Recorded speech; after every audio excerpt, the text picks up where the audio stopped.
How's it going, everybody? Welcome back to Mojo Grip. Mike here. Today we are doing the 100-hour inspection for the Mojo Sling. I know it felt like the plane just got here yesterday, but as you can see, I've been flying pretty much almost every week since I got this plane, and already at 100 hours. So I'm going to show you guys around what exactly goes into 100 hours. Actually, I'm going to get the AP mechanic to walk us through, because this is part of aircraft ownership. All right, stay tuned. So as I said, guys, here in the hangar, the plane is here, and Josh, which we'll be talking to in a minute, will give you a more detailed overview of what goes into 100 hours. Now, typically you do a 100-hour inspection when you use your plane for hire, meaning, for example, if this plane was used for training at a flight school, 100 hours is expected. Normally you do what's called an annual, but guys, it's pretty much the same thing. And for me, this is just part of your safety. So it's like, why not?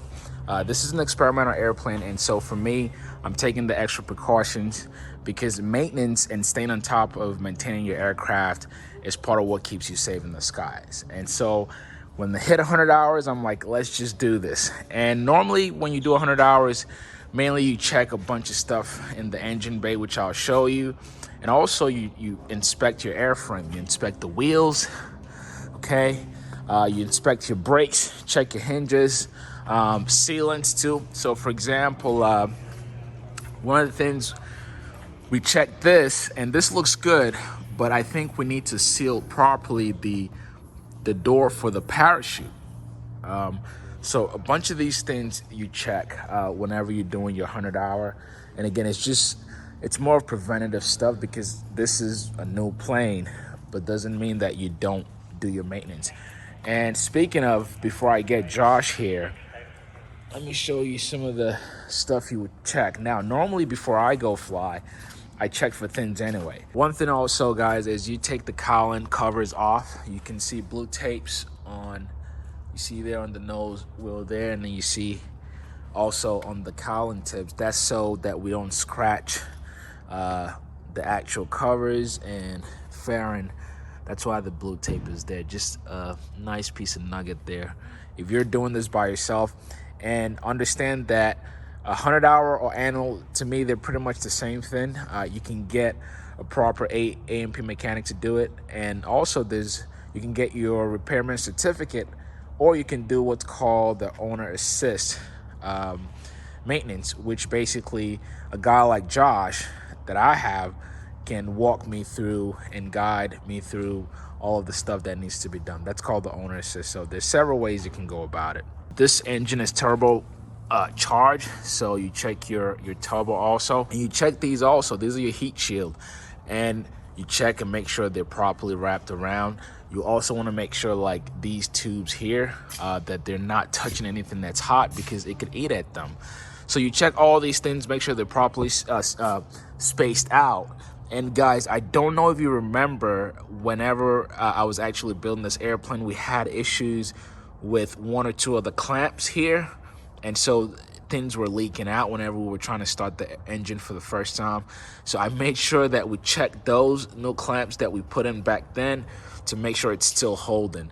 So you check those things. One of the big things you do during your inspection also, oil change. So you change your oil. New oil in here.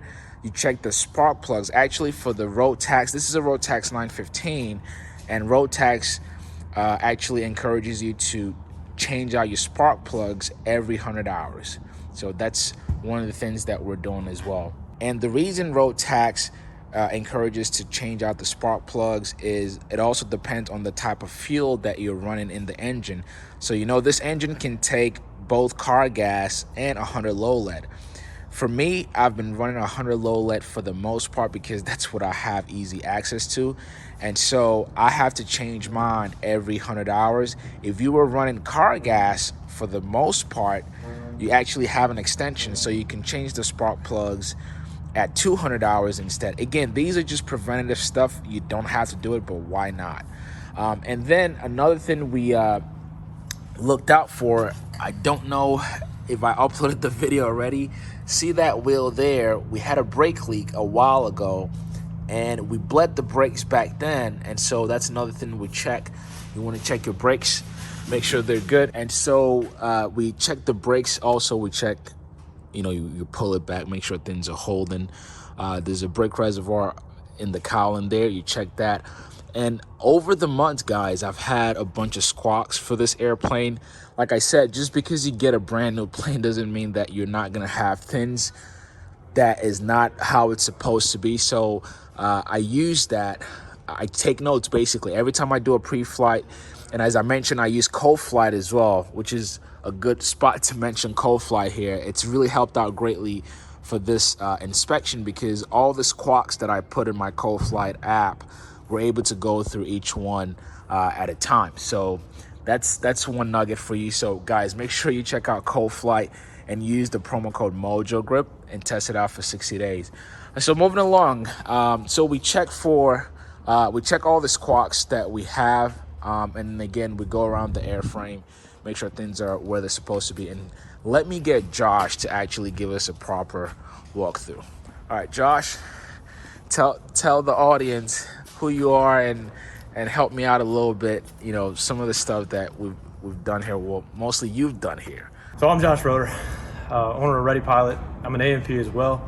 So we're doing the condition inspection on Mike's airplane right now. Really what a condition inspection is just an annual or 100-hour. And because it's an experimental airplane, we can't call it an annual. So it's a condition inspection, and really what we do is we go and do a visual inspection of the entire airplane. So we've taken the engine cowls off. We look at everything like, this heat shielding Mike showed you. And, things like this hose right here running across the turbo was chafing a little bit. So we ended up wrapping that and protecting that from chafing anymore. You look at all your lines, make sure everything's flexible and, all the fittings are tight. It's not leaking. As well as, just everything general that you could think, anything vibrating, wires fraying. We look at prop bolts, make sure those are torqued down. And then we'll go ahead and change the oil as well. And in changing the oil, we'll take the old oil filter, cut it open, remove the old filter, and then inspect it for any metal particles, as well as the magnetic plug that's over here when you do that.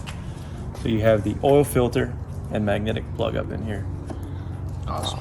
And that's going to tell you, the shape of your engine. And because it's pretty much a brand new engine, I didn't see anything when I removed it. So. Okay, cool. You want to take us through like anything that you looked out for in the airframe or the fuselage itself? Yeah. So really the first things first is you can go to the aircraft maintenance manual. Like Sling's manual is pretty good, and so is Rotax. So they're going to give you a really good outline of what you need to do for a condition inspection. Sling in particular has a couple service bulletins that actually weren't applicable to this airplane because it's a newer model. One thing to watch for if you do have, the older Slings is on the back side of the canopy.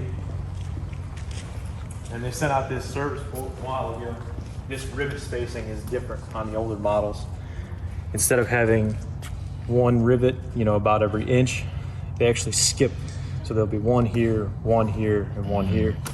So a lot of those guys are making corrections now. And then just delamination of the composite, because this is a composite canopy. Just watch for that.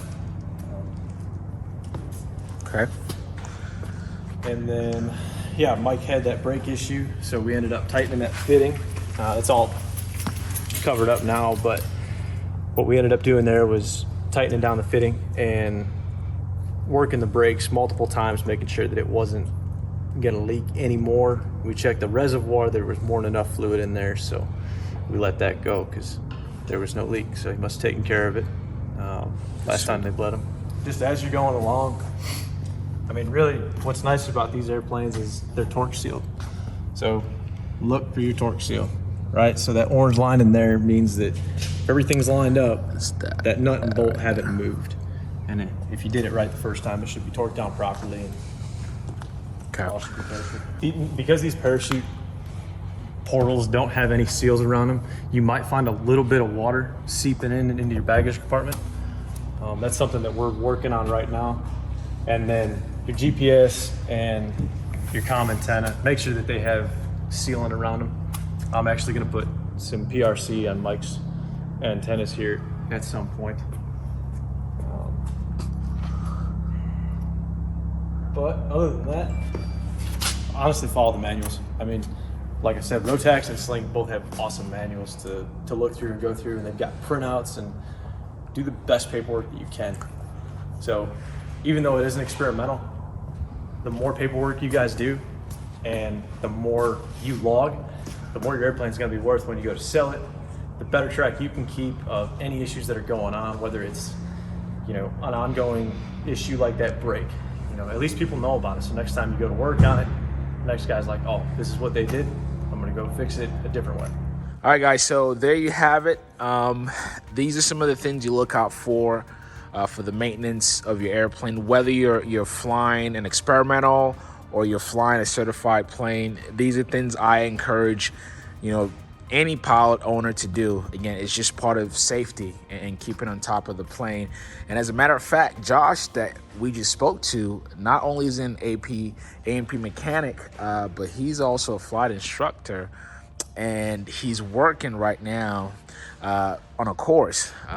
So this guy, he's brilliant, and he's trained some of the pilots here how to fly. So you guys know I'm working on my instrument rating right now. So Josh has put together a nice digital course that anybody can take online, and soon, I don't know whenever this video comes out, but you can go to readypilot.com.